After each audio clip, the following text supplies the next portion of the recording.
Guys, स्वागत है आपका अपने यूट्यूब चैनल स्टडी विद अमन कुल में। आज हम लाए हैं director of education GNCT of Delhi की वर्कशीट नंबर 18 जो कि क्लास 9 के लिए है। सब्जेक्ट आपका साइंस है। डेट है इसकी 1 फरवरी 2022। तो न्यू मंथ स्टार्ट हो गया है और ये आपका जो आज का साइंस का जो आपका सिलेबस है वो भी कंप्लीट हो चुका है। यानी हर चैप्टर जितने भी आ रहे हैं चैप्टर आपके सेकेंड टर्म में वो आपके यहाँ पे कंप्लीट हो चुके हैं। यहाँ से हम वापस से चैप्टर्स के रिवीजन करेंगे।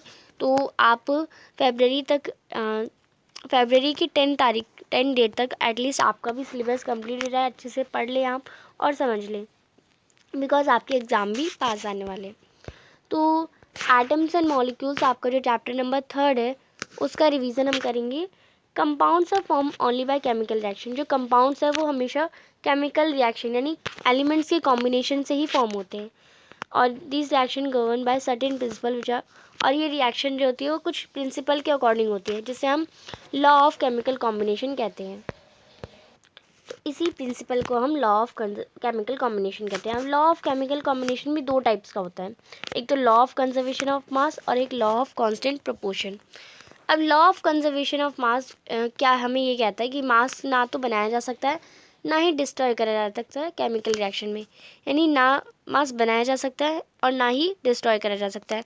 केमिकल रिएक्शन में क्या होता है कि अगर हम दो एलिमेंट्स को मिला रहे हैं, जस्ट लाइक अगर हमने ले लिया ऑक्सीजन O2 एंड हमने लिख दिया हाइड्रोजन, तो हाइड्रोजन का अगर हमने 4 ग्राम ले लिया एंड ऑक्सीजन का हमने 10 ग्राम ले लिया, तो इन दोनों का अगर हम रिएक्शन करेंगे तो क्या बनेगा, H2O बनेगा।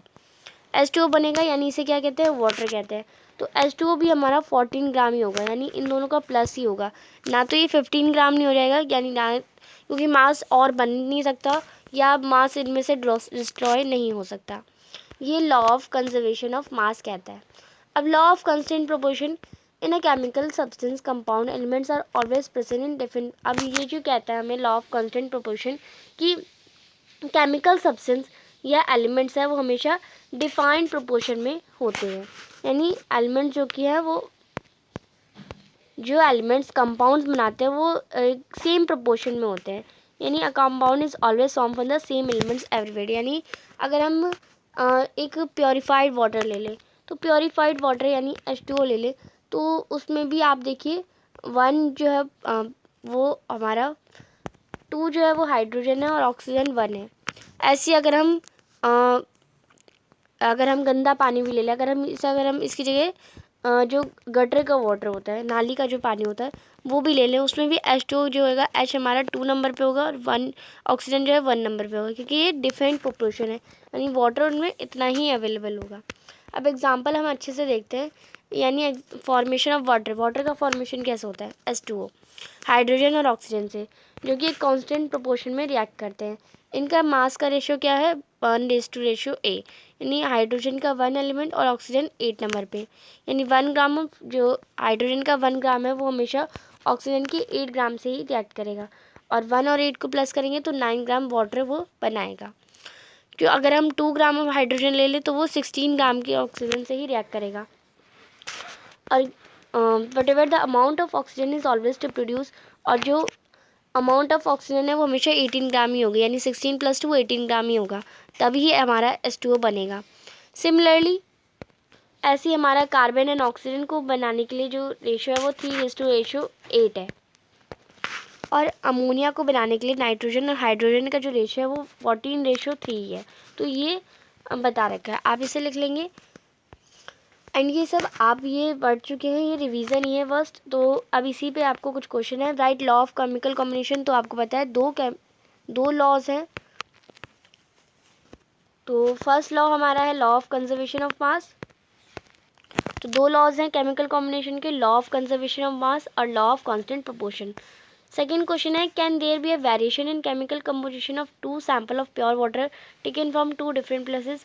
तो क्या कोई डिफरेंस हो सकता है केमिकल कॉम्बिनेशन का, कि अगर हम 2 सैंपल ले लें प्योर वाटर का 2 अलग अलग प्लेसेस से, तो आप भी, मैंने अभी एग्जांपल बताया था कि अगर हम एक प्योर वाटर ले लें और एक अगर हम गटर का वाटर ले लें तो उनका सेम ही रहता है। तो आप लिखेंगे no there will not be any variation, यानी कोई भी वेरिएशन नहीं होगा केमिकल कंपोजिशन में दो सैंपल अगर हम दो डिफरेंट प्लेसेस से लेके, क्योंकि जो प्योर वाटर का फार्मूला है वो हमें H2O रिप्रेजेंट करता है।